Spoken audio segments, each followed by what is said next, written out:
Llegamos a la primera parte de la Constitución, la parte dogmática, que contiene las declaraciones de derechos y garantías y los nuevos derechos y garantías.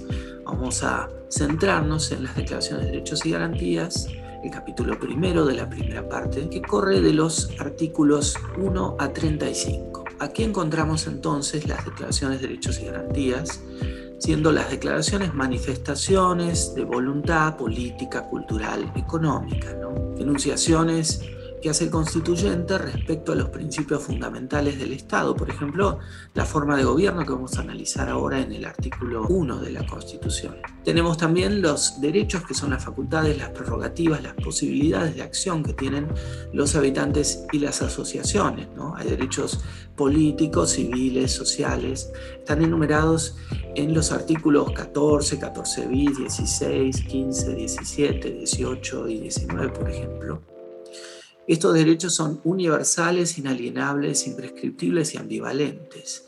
Son universales porque valen para todos, no hay discriminaciones. Son inalienables porque no se pueden enajenar, no se pueden vender. Son imprescriptibles porque no se pierden con el uso, Son ambivalentes porque pueden hacerse valer tanto frente al Estado como frente a otros habitantes y asociaciones del país. Los derechos nunca son absolutos, sino que son relativos. Las garantías son medios de activación del derecho cuando el derecho no se está pudiendo cumplir. Por ejemplo, el habeas corpus, el amparo, el habeas data. El artículo primero de la Constitución señala a la nación argentina, adopta para su gobierno la forma representativa, republicana y federal, según lo establece la presente Constitución. ¿Qué significa forma de gobierno representativa? Significa que tenemos una democracia indirecta.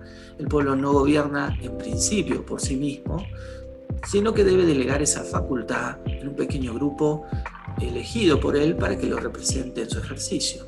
El Congreso le delega, por ejemplo, la función de legislar, al presidente la de ejecutar leyes y administrar, y a los jueces la de aplicar las leyes. Pero esto debe también matizarse porque existen formas semidirectas de democracia, como la iniciativa y las consultas populares. La forma republicana de gobierno se opone en principio a la monarquía y supone también el voto popular para elegir a los gobernantes, la igualdad de los hombres ante la ley, la responsabilidad de los gobernantes ante el pueblo que los eligió, la publicidad de los actos de gobierno, la renovación de los gobernantes en forma periódica, la división e interdependencia de los tres poderes.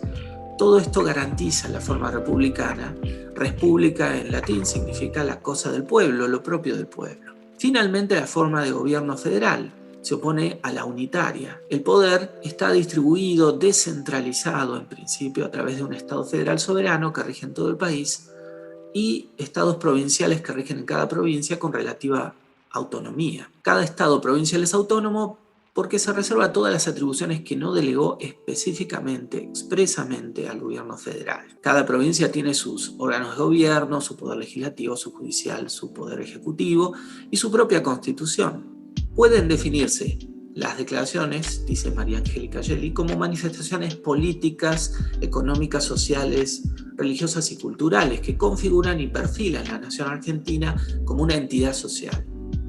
Por ejemplo, la forma de gobierno y de Estado que analizamos recién en el artículo 1, los recursos económicos y financieros, cómo se distribuyen por el artículo 4, la relación con la Iglesia Católica, artículo 2, el establecimiento de la capital del Estado federal en el artículo 3, la importancia de la agricultura, la industria de las ciencias y las artes, artículo 25. Respecto de los derechos, son enunciados que se identifican con las facultades de obrar, de no hacerlo, y a su vez de exigir el proceder o la omisión del Estado y de terceros para lograr el disfrute de los derechos personales y sociales reconocidos en sendas etapas de la historia constitucional argentina. La Declaración de Derechos emana de varias de las disposiciones de la primera parte, tales como los artículos 14, 14 bis y 33.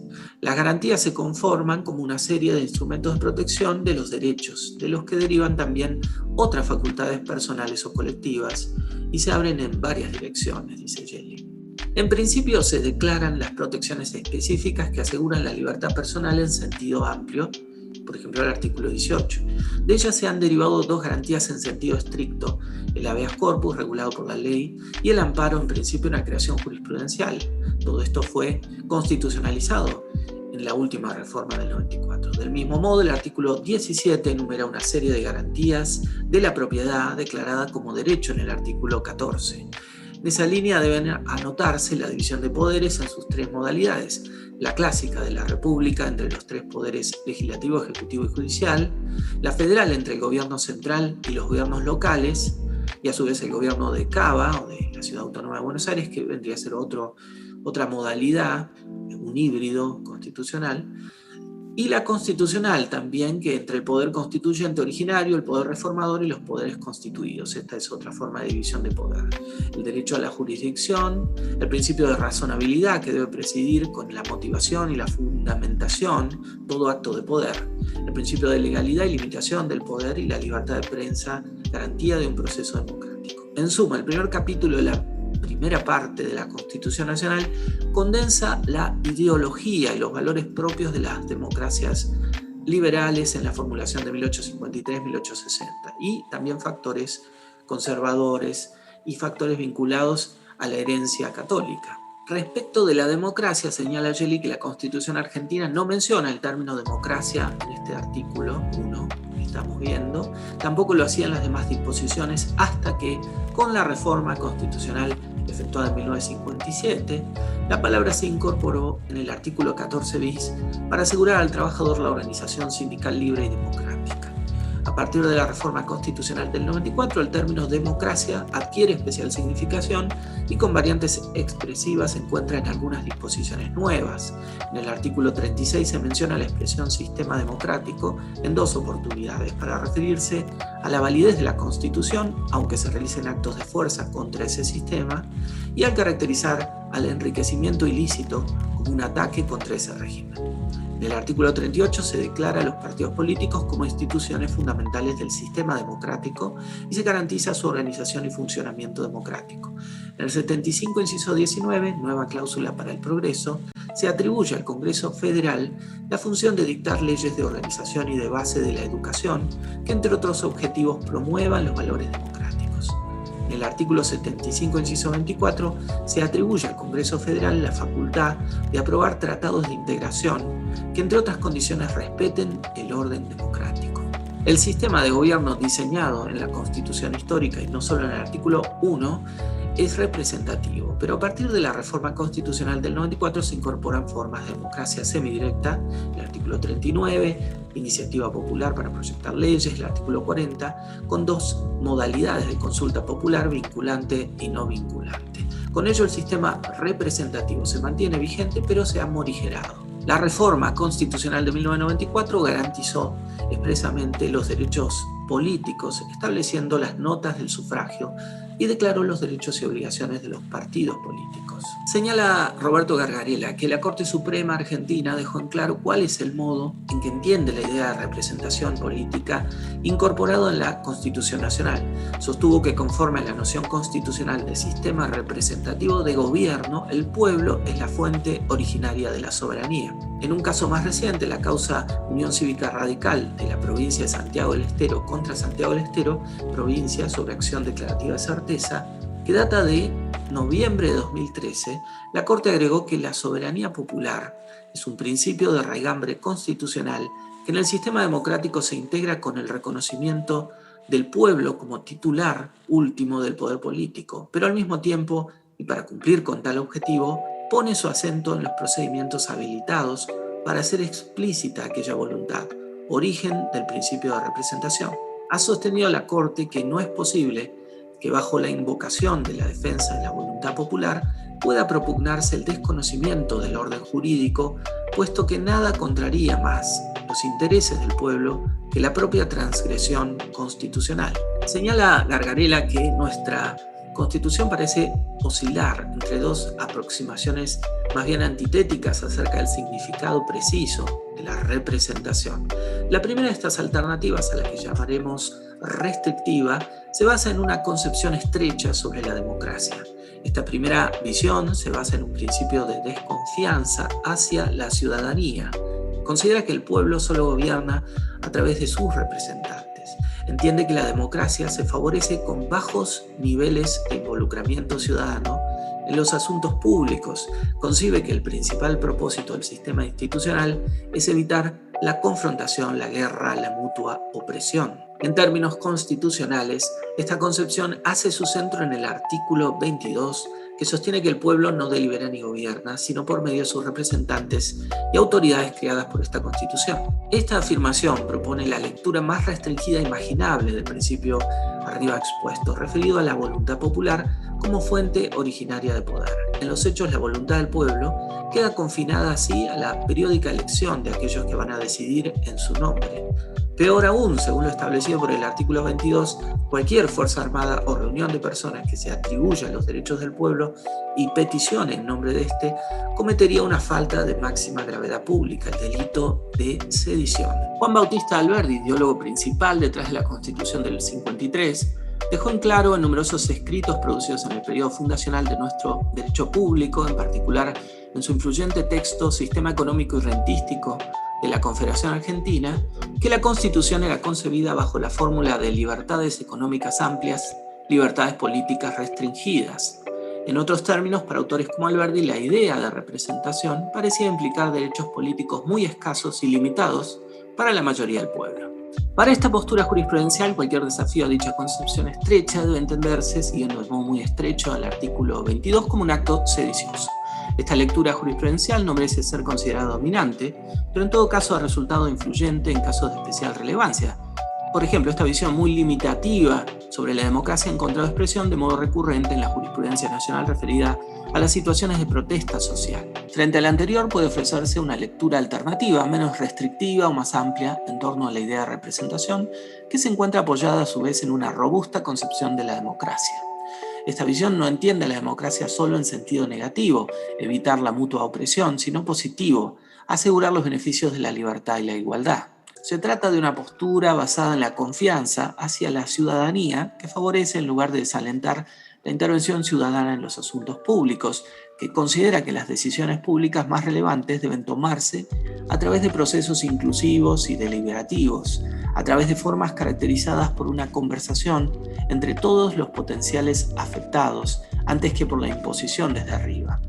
La concepción amplia confronta con y rechaza por una diversidad de razones a la posición restringida. Ante todo, quienes defienden esta postura consideran que argumentos como los que respaldan la posición restringida y que apelan a los orígenes de la Constitución, a los dichos expresados por los padres fundadores o a similares citas de autoridad, pueden resultar atractivos o vistosos en un comienzo, pero no alcanzan para asegurar por sí solos el respaldo definitivo a una determinada postura sobre la interpretación constitucional. Por lo demás, y en relación con el apoyo constitucional que alega en su favor la posición restringida, respecto del apoyo constitucional, debemos decir que la invocación de normas constitucionales como las mencionadas, el preámbulo del artículo 22, a los fines de sostener una lectura restrictiva sobre el principio de la soberanía popular, genera perplejidad a la luz de muchos otros artículos y normas de relevancia. Respecto del apoyo constitucional a la posición restringida, también puede decirse que existen muchos apoyos constitucionales a una idea amplia. Por ejemplo, el derecho de peticionar a las autoridades del artículo 14, las novedades introducidas en la Constitución después de 1853,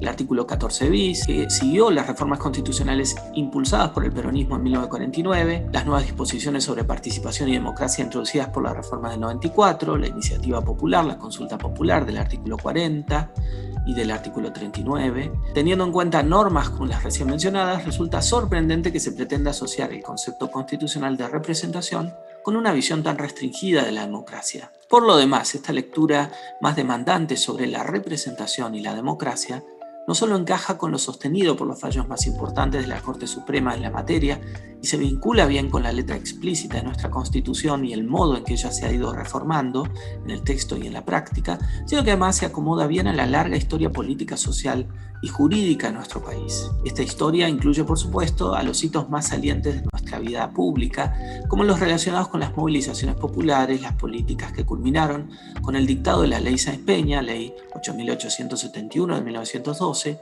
que consagró el voto secreto universal y obligatorio, el irigoyenismo, el ascenso de las clases medias al poder, la reforma universitaria en 1918, la reivindicación de los derechos de los trabajadores durante el peronismo, la consolidación del movimiento por los derechos humanos que comenzara a fines de la última dictadura, las luchas de las comunidades indígenas por sus derechos, las luchas feministas, las luchas del movimiento LGTBIQ+.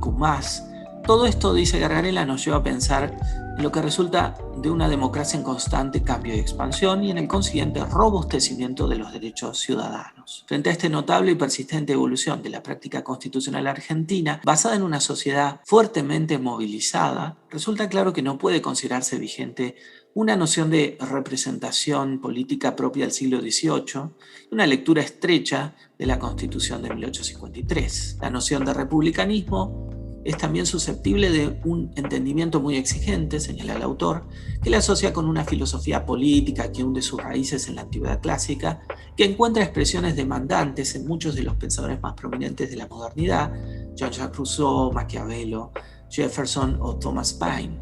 Esta versión del republicanismo se refiere habitualmente a una ciudadanía puesta de pie, motivada por la virtud cívica y participando activamente en los asuntos públicos. El entendimiento sobre el republicanismo que la Corte Suprema ha ido construyendo con el paso del tiempo parece navegar entre ambos extremos. Por ejemplo, en el Partido Justicialista de la Provincia de Santa Fe contra la Provincia de Santa Fe, tanto como en Unión Cívica Radical de la Provincia de Santiago del Estero contra Santiago del Estero, el máximo tribunal sostuvo que la forma republicana de gobierno era susceptible de por sí de una amplia gama de alternativas justificadas por razones sociales, culturales e institucionales, y que por lo tanto no exigía necesariamente el reconocimiento del derecho de los gobernantes a ser nuevamente electos. La Corte sostuvo entonces que las normas que limitan la reelección de quienes desempeñan actividades ejecutivas no vulneran, por tanto, principio alguno de la Constitución Nacional. La afirmación tiene sentido por lo que especifica en materia de reelección, tanto como por lo que consagra en forma de principio más general.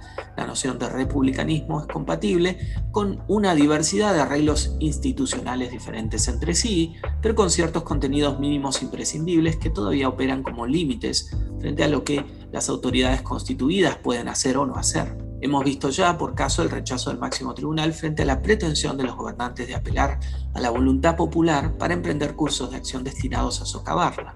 Y señala Gargarella que básicamente, de acuerdo con una primera aproximación al tema de los controles sobre el poder, un enfoque impulsado inicialmente por James Madison y el grupo de los federalistas norteamericanos, los controles al poder debían ser fundamentalmente endógenos, esto es, controles internos a la organización institucional y dirigidos desde cada una de las ramas del poder hacia las otras, ¿no? Por ejemplo, el veto del Ejecutivo, el control judicial, el juicio político. Para hacer posibles estos controles se consideraba necesario, por lo demás, que las distintas ramas del gobierno contasen con poderes y capacidades similares, es decir, ninguna de ellas debía tener la capacidad de prevalecer sobre las demás doblegándolas. Mientras tanto, y de acuerdo con una segunda aproximación al tema de los controles al poder, un enfoque impulsado por Thomas Paine y Thomas Jefferson, entre otros muchos, estos debían ser fundamentalmente exógenos, esto es, promovidos y asegurados ante todo por la propia ciudadanía. Quienes se alineaban en este campo defendían un sistema de separación estricta y no un sistema de frenos y contrapesos, conforme al cual las distintas ramas del poder no podían ser interferidas por las restantes, lo cual constituía la esencia del primer enfoque, esto es el que proponía un sistema de frenos y contrapesos. Decir esto, de todos modos, no los llevaba a preferir un sistema institucional carente de controles. Por el contrario, lo que ellos hacían era defender un sistema de controles múltiples basados en controles populares o externos, elecciones anuales, rotación obligatoria en los cargos, instrucciones precisas a los representantes, revocatoria de mandatos, por ejemplo. Las diferencias y similitudes entre estas dos concepciones sobre cómo controlar al poder son reveladoras de lo que podría denominarse el contenido mínimo del republicanismo.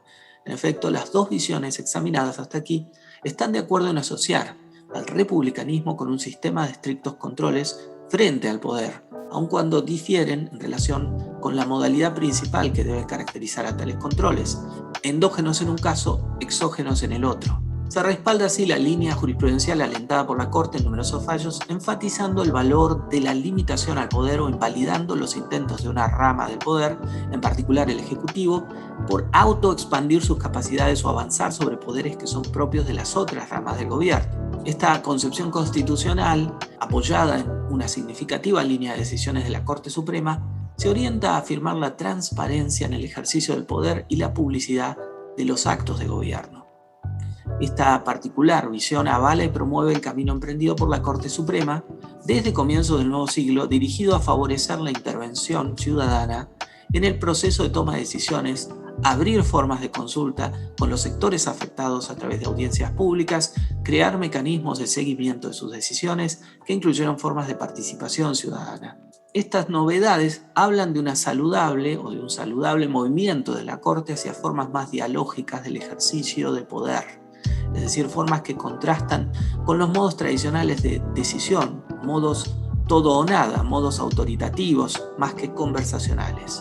Estos desarrollos dialógicos, algunos más justificados que otros, encajan perfectamente con la concepción de la democracia aquí sostenida y convierten a las decisiones de los jueces en decisiones más justificadas. Cuanto más conversacional es la decisión judicial, más inclusiva de los puntos de vista de los afectados, menos dirigida a imponer la propia autoridad sobre el poder político, menos vinculada con la forma tradicional de la última palabra judicial, el control de constitucionalidad se torna más justificable, menos vulnerable a la crítica democrática que se le ha dirigido durante más de 2 siglos. Sin embargo, señala Gargarella, tal como hoy se encuentran funcionando, estos mecanismos conversacionales resultan por completo dependientes de la buena voluntad judicial y de ningún modo favorecidos por un sistema institucional, un sistema de frenos y contrapesos pensado más para evitar o canalizar la guerra civil que para favorecer el diálogo. Un compromiso efectivo con un control judicial más justificado requeriría, por lo tanto, de modificaciones legales y constitucionales sobre la normativa hoy vigente.